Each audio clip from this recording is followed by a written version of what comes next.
smartwatches have gone from being a novelty that most brands have in their portfolio because why not, to devices that get new versions on a regular basis.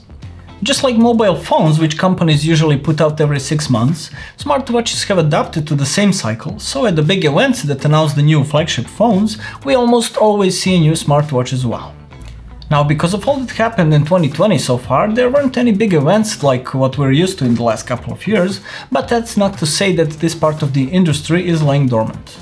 Huawei, with its Watch GT models, have established itself as one of more successful smartwatch brands, primarily thanks to its slightly different approach, which proved to be the right one, and now after Watch GT, GT Active and GT2 in 2 different sizes, we got to test the newest model, a Watch GT2e.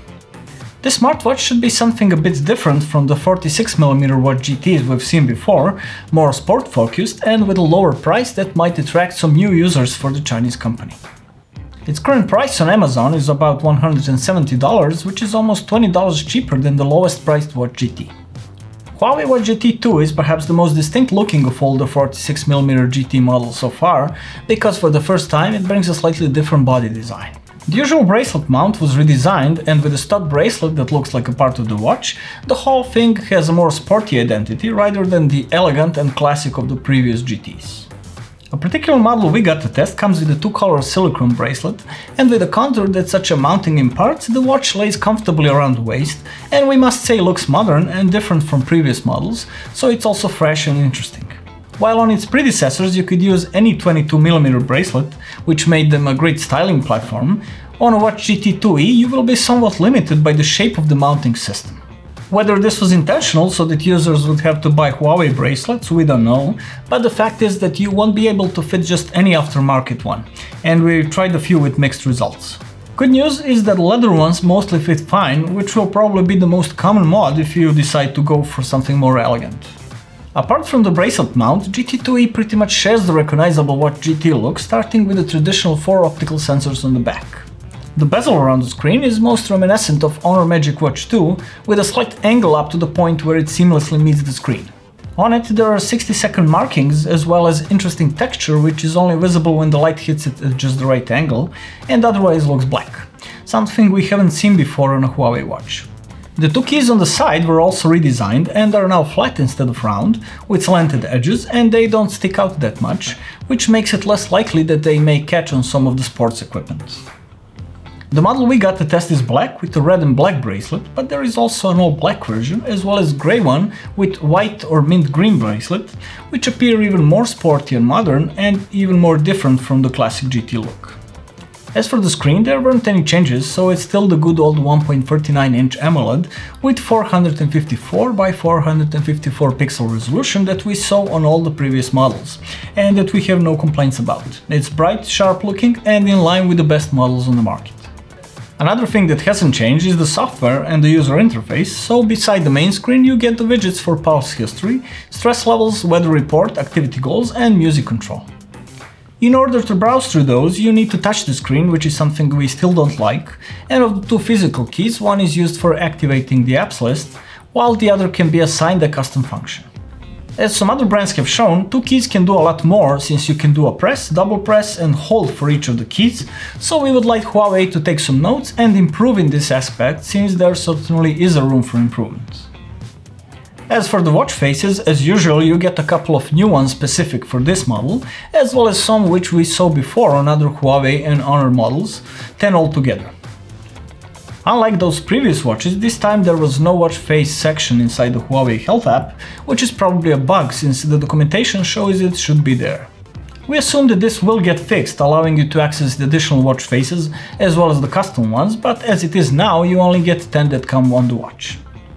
On the other hand, the list of apps that come on the watch is the same as before, so you get activity, pulse, sleep and stress tracking, breathing exercises, barometer, compass, stopwatch and a few other apps that are most commonly used on devices like this. Since the watch also has 4 GB of internal storage as well as Bluetooth 5.1 connection, it is possible to transfer your music files onto the watch, connect your wireless headphones and listen to the music directly from the watch with no need for a phone when going for a run or in the gym. If you are listening to the music on your phone, watch can also be used for skipping to the next song or volume control. Watch GT2e is also a capable activity tracker, so you can track anything from running, walking and mountaineering to biking and various gym equipment like ellipticals and rowing machines. As previous Watch GTs, it is also 5 ATM certified waterproof, so you can also track your swimming in the pool or the open waters. When tracking outdoor activities, it uses GPS data, while indoors you get the info on pulse, steps, distance estimation and calories used. Pulse tracking is actually pretty good as long as you keep the watch a bit higher up the wrist, which pretty much goes for all the similar devices.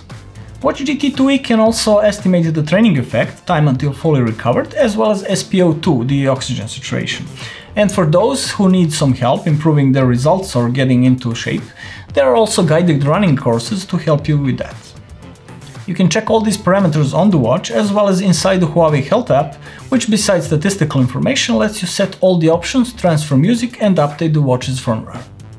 Since Watch GT2e is also capable of tracking your sleep, which is something that Huawei watches are traditionally very good at, inside the Health app you can find very detailed daily, weekly, monthly and yearly reports on sleep quality, time spent in each of the sleep phases, and suggestions on how to improve your sleep.